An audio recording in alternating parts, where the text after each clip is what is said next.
All right, everyone. Hope you all are doing well. So today we're doing a kind of a classic undercut with like some light fading, nothing too crazy. Start with like a 1.5 guard, probably work up to number two.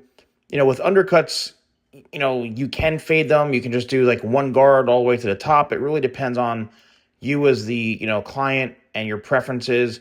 I like to do like sometimes a slight fade and just go maybe like a 1.5 to then a two, right up to the very, very disconnected point as you see what I'm doing.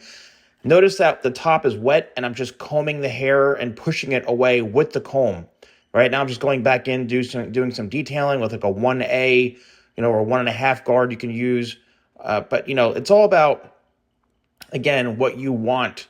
And if you want undercut with a fade, you can just say, hey, I want, a fade like a 1.5 to like a two to the line of, where it's disconnected. And they can do whatever they want. You can do a zero. I mean, so the key to these types of haircuts, these undercuts, is that everything is, kind of going shorter to longer, and the longer point is on top. With undercuts, you always want to make sure you have some length. As you can see, like I'm doing here, it's very, very easy to comb back to kind of manipulate the hair, especially he's got like a slight cowlick in the front. You want to have that length in the front, but it's also important that you don't skimp out on not getting the hair just layered properly, because having it layered will actually keep the hair growing and keeping it very, very balanced while you're styling it, right? If it's too heavy in some areas, it just is not going to lay right. So as you can see, I mean, look at all that texture, all that movement.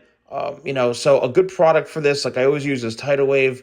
This is an older version of talc. I couldn't find any of the other talcs laying around, but I had a talc laying around. I just dabbed it in his hair, and as you can see here, I'm basically just creating a more edgy type of look, something that, again, it's all your preference. I just went through the back here and the sides, faded up, 1A into the top here, went in with Tidal Wave, blow dried it, edge up the parting slightly. Again, he wanted something a bit unique, something with a little more texture to it, something with some volume. Again, this is something you don't see. If you want to have a slick back undercut, that's fine. But, we want to create something with a bit more volume and texture, and talc is a great product in combination with Tidal Wave. So now you can see I'm just really sculpting that hair. And even though it's long on top, because I layered it, that's what's going to allow it to have that volume and that movement. If you don't get it layered, it's going to hang just all one length. It's going to be very, very heavy, not going to have that flow, and you're not going to be happy. So if you're interested in purchasing any of my products, use code YouTube20 at shop.thesalonguy.com. Again, that's YouTube20 at shop.thesalonguy.com. Thanks so much for watching, and I'll see you soon.